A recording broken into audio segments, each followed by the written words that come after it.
አራቱ የአማራ ቀጠናዎች ያሉትን ዝርዝር መረጃዎች ልታቀርብልን የተዘጋጀው ወደ አንተ አልፋለሁ። አመሰግናለሁ መሳይ። ከሸዋ ልጀምር እስኪ ዛሬ እንግዲህ የአማራ ፋኖ በሸዋ ከሰም ክፍለ ጦር የነበልባል ብርጌድ በሚንቀሳቀስባቸው ቀጠና ያገዛዙ 84ኛ ክፍለ ጦር እስካሁን 726 የግልና የቡድን መሳሪያ ያጣው በውጊያ ያጣው በአዲስ የመጣው ኃይል በአዲስ የመጣው አመራር በአንድ ወር የተነጠቀውን መሳሪያ አስመልሳለሁ በማለት የሌሊት ኦፕሬሽን ከጀመረ ሰነባብቷል።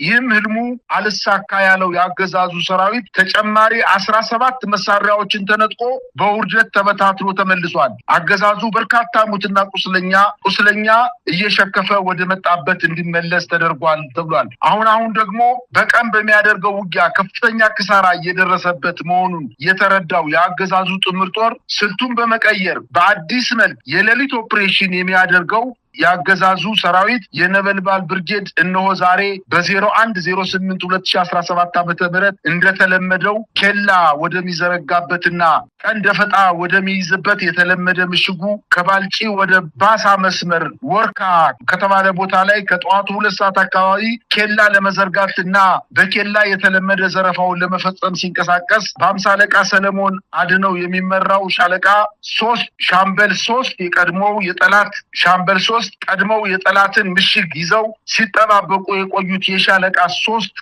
ፋኖ ወደ ምሽግ የመጣውን ያገዛዙ ሰራዊት በገዛ ምሽጉ የመሸጉት የነበልባል አናብስቶች 12 ሆኖ ኬላ ጥበቃ ሲንቀሳቀሱ በነበሩት ኃይሎች ላይ ቅጽበታዊ ተኩስ በመክፈት 6ቱን የደመሰሱ ሲሆን 6ቱ ጉላውጭኝ በማለት ባልጪ ከተማ ገብተዋል። ነበልባሎቹም በሚገባ ግዳጃቸውን ፈጽመው ወደ ነፃ ቀጠናቸው ተመልሰዋል። በተያያዘ ዜና ያገዛዙ ሰራዊቶች አገዛዙ በንጹሃን የአማራ ህዝብ ላይ የሚፈጽመውን ግፍ በመቃወም ከነሙሉ ትጥቃቸው የአማራ ፋኖ በሸዋ ከሰም ክፍለ ጦር ነበልባል ብርጌድን ተቀላቅለዋል። ዛሬ ከሰዓት በኋላ በአገዛዙ በአጠቃላይ በሸዋ አካባቢ በተለያዩ አካባቢዎች ውጊያ እየተደረገ መሆኑን ዘገባዎች ደርሰውናል። ነገር ግን ትኩስ ዜናዎች በመሆናቸው የደረሱን ድሎች በሚቀጥለው ዘገባችን የምናቀርብ ይሆናል። መሳይ እንግዲህ በጎጃም ለተከታታይ 22ኛ ቀኑን ባስቆጠረው ዘመቻ አንድነት የአማራ ፋኖ በጎጃም 4ኛ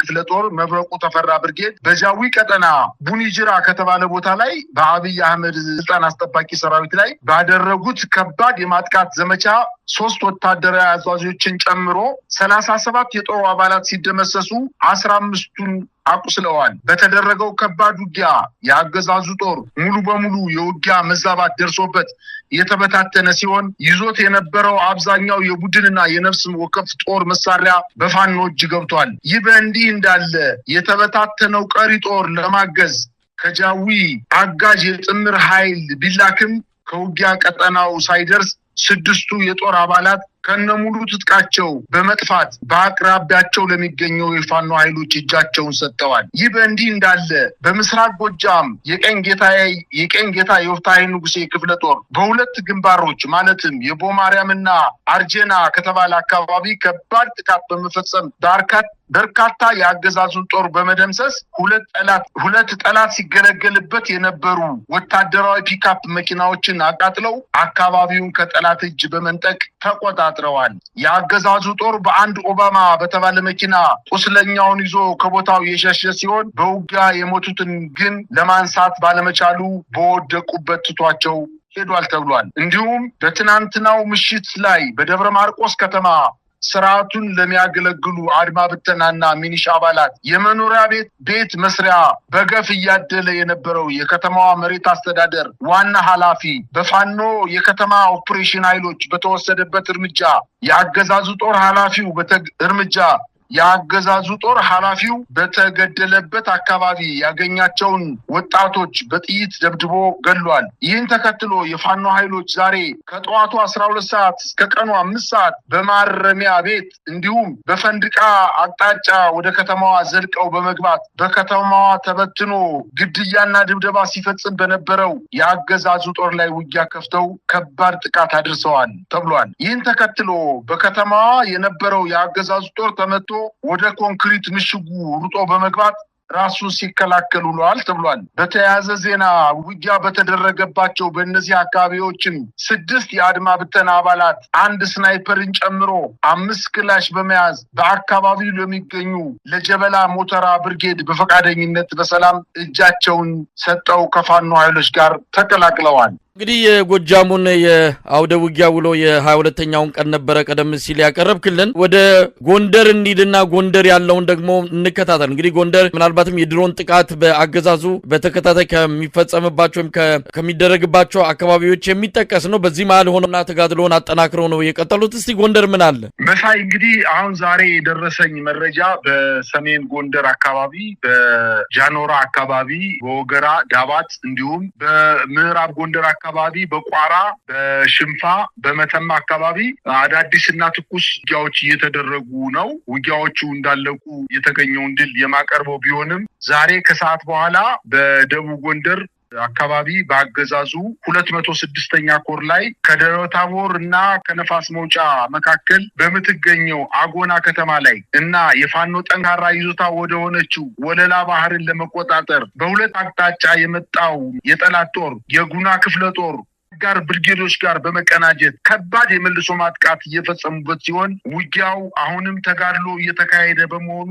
የተገኘውን ድል እንደደረሰኝ የማቀርብ ይሆናል። ይህ በእንዲህ እንዳለ በእስቴ ወረዳ አለዳ ከተባለ ቦታ ላይ የአገዛዙ በርካታ ሰራዊት በኮንቮይ ከደብረ ታቦር ተነስቶ ወደ እስቴ በሚጓዝበት ሰዓት የእስቴ ዳንሳ ብርጌድ በፈጸሙት የደፈጣ ጥቃት ሲጓጓዙበት የነበረው ወታደራዊ መኪናን አቃጥለው በርካታ የጦሩን አባላት ደምስሰዋል። እንዲሁም በወሎ አካባቢ የተደረጉ ባሉ ዘመቻዎች ላይ በጣም በበርካታ አውደ ውጊያዎች ላይ አሁንም እየተደረጉ ያሉ ሲሆኑ በዛሬው ዕለት እሸት ክፍለ ጦር የተቆጣጠራቸው ቀጠና ለማስለቀቅ የመጣ የጠላት ኃይል ላይ ታላቅ ድል አስመዝግቧል። የአማራ ፋኖ በወሎ ላስታ ሳምነው ኮር ስር የምትገኘው በአርበኛ አያናው እንየው የምትመራው እሸት ክፍለ ጦር በሪሁን ሻለቃ፣ ኃይሌ ሻለቃና የክፍለ ጦሯ ቃኝ ነበልባሎች በቅንጅት የአገዛዙን የብልጽግና ወንበር አስጠባቂ መከላከያ ሚኒሻና አድማ መከላከል የፋኖ ኃይልን በከበባ ለማፈን በመጣበት በተቃራኒው በመልሶ ማጥቃት ከፍተኛ ጉዳት ደርሶበት በመጣበት እግሩ ሙትና ቁስለኛውን ይዞ ተመልሷል። እንዲሁም ዛሬ ሚያዝያ 1 2017 ዓ.ም ከንጋቱ 11 ሰዓት እስከ 5 ሰዓት ከቀኑ 5 ሰዓት ከ30 በተካሄደው ውጊያ የጠላት ኃይል መነሻውን ላሊበላ ሹምሻ አየር ማረፊያ በማድረግ በሶስት አቅጣጫ ማለትም በሙጫ በረት፣ በጸዳ እና በተገዜ መንደር አስፍቶ በመምጣት ወደ ገለሶት ለመግባት ቢሞክርም አንድ ጥይት ለአንድ ጠላት የሚሉ ፋኖች መረጃው ቀድሞ ስለደረሳቸው በሚገባ ተዘጋጅተው በመጠበቅ በሙጫ በረት በኩል በቆረጣ በመግባት ጠላትን አይቀጡ ቅጣት በመቅጣት ብዛት ያለውን ሙትና ቁስለኛ አድርገው የመጣው ኃይል ይዞ ሙትና ቁስለኛን ይዞ ወደ መጣበት ፈርጦ ተመልሷል።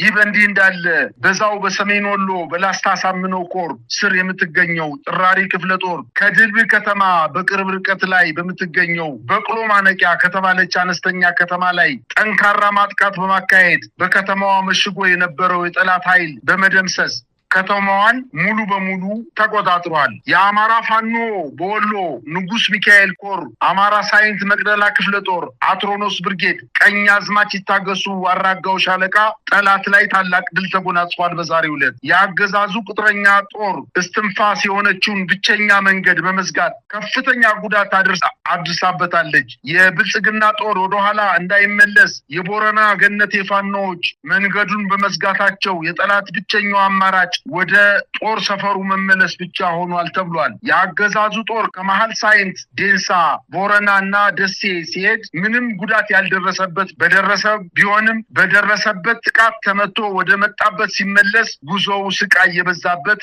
የሲኦል መንገድ ሆኖበታል ሲሉ በውጊያው የተሳተፉ የፋኖ ኃይሎች አስታውቀውናል። በሶስት አውደ ውጊያዎች ከባድ ትንቅንቅ ተደርጓል። ቀይ ሸዋ፣ ቀበሮ ሜዳና ወጅድ መገንጠያ ከተባለ ቦታዎች ላይ የመጣውን የጠላት ከፍተኛ ኃይል ከሶስት ቦታ በመቁረጥ ከባድ ጥቃት የፈጸሙበት ሲሆን በዚህም አስደናቂ ውጊያ በርካታ ኃይሉን አስደምሶ ሙትና ቁስለኛውን እያንጠባጠበ ለመሸሽ ተገዷል ሲሉ በውጊያው የተሳተፉ የፋኖ አመራሮች ተናግረዋል። እንግዲህ በአራቱ ቀጠናዎች ያሉትን የአውደ ውጊያ ውሎችን በተለይ በ22ኛው ቀን ያለውን ነው መረጃዎችን ያካፈልከ። እንደው በአጠቃላይ ምን ደረጃ ላይ ይገኛል ትግሉ ማለት እንችላለን? እንግዲህ በአራቱም አካባቢዎች አሁንም